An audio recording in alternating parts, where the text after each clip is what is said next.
Lucifer, this is one of my favorites. Lucifer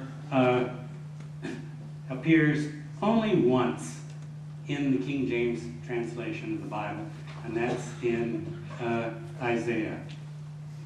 The passage that I have up here, Isaiah, O Lucifer, son of the morning.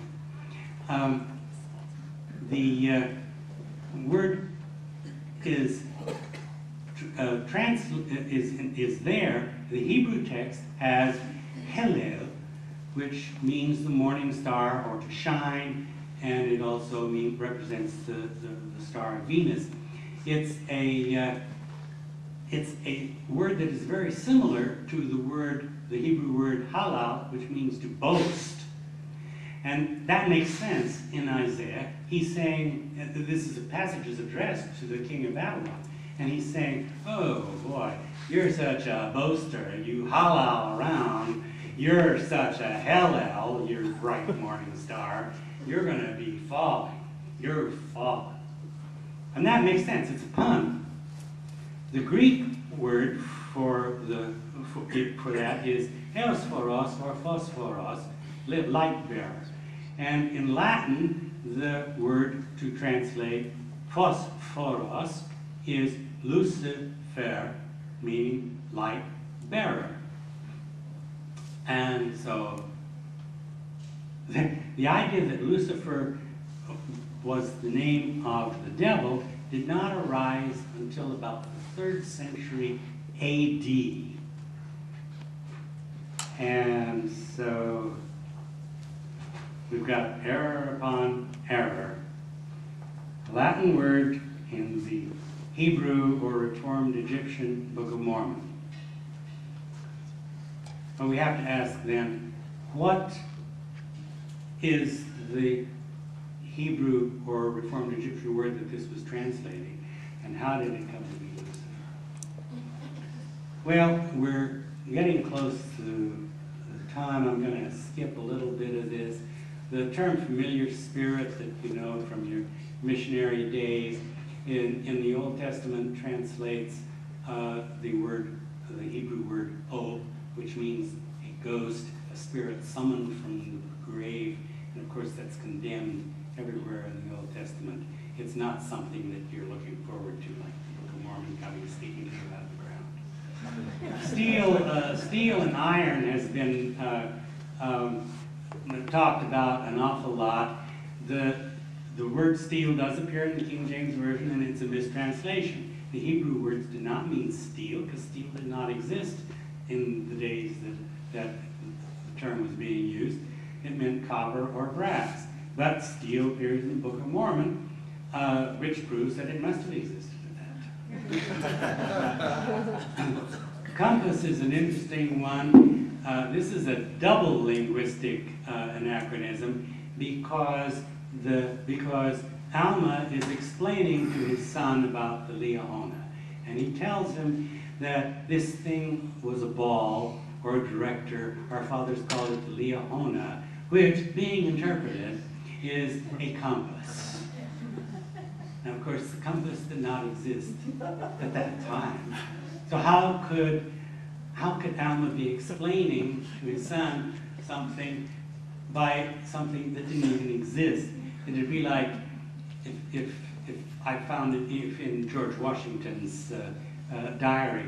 He said, "No, I prophesy a day when the time will come when people will be able to sit down and type words on a keyboard, and they, instead of appearing on paper, they will appear on a screen, and just like our typewriter." And of course, that would be a double anachronism. The windows, of course, the passage there where the brother of Jared says, "Well, what are we going to do for light in these submarine barges that are going to take us for 344 days underwater with all the animals? Ours in heaven doesn't leak." And of course, and the Lord is puzzled. He's not quite sure what he's going to do, because he thinks that the brother of Jared is asking for windows. He says the windows would be dashed to pieces. What kind of window can be dashed to pieces? It's only a window which has got glass in it. And of course, glass windows did not exist for another 2,000 years. You can pick these out anywhere. Joseph Smith loved to translate, give new translations to a number of things. He explains what the word Sabaoth means, the Hebrew word Sabaoth, which means literally the Lord of hosts. And he says the Lord of Sabaoth, which by interpretation means the creator of the first day. He's obviously confusing Sabaoth with Sabbath, and they're completely different words. At another place, he explains in the inspired translation of the Bible, he gives us a new interpretation for the word Golgotha, which is where Jesus was crucified. It's from the Aramaic word Golgotha, meaning a skull, or a place that looks like a skull. Hebrew Golgoth, meaning the same thing. Greek word for skull is cranion. The Latin Calvaria, which is what gave the translation for Luke. But all of these writers used the Greek word, but they translated it with the Aramaic. The Golgotha, and they translated they gave the Aramaic form and then translated it into into Greek. But Joseph Smith says Golgotha means the place of a burial. And of course, it doesn't make sense. Nobody was buried there. Well, I'm going to skip this one. The evangelist, he also didn't know what the term evangelist means. He made a great deal about the passage from Malachi, turning the hearts of the fathers. This is interesting because he says in Malachi and in Malachi and in 3rd Nephi, the passage appears exactly as it does in the English, in the King James translation. In the Joseph Smith history, he says that in describing the appearance of Moroni to him, or maybe it was Nephi, he says that he quoted it a little bit differently, and he gives the translation, the way the angel Moroni quoted the passage to him. Now here an interesting question arises. Moroni apparently didn't know his scriptures because he disagreed with the very passage, the way it was written in the plates that he was going to be handing to Joseph Smith. They're different. And later on, even Joseph Smith denied both of them. He says, well, it doesn't really mean that. The word turn here should be translated bind or seal. All right, well, we're going to have to... Oh, I haven't even got to the book of Abraham yet. The book of Abraham, everybody tracks the book of Abraham on the basis of the papyrus scrolls.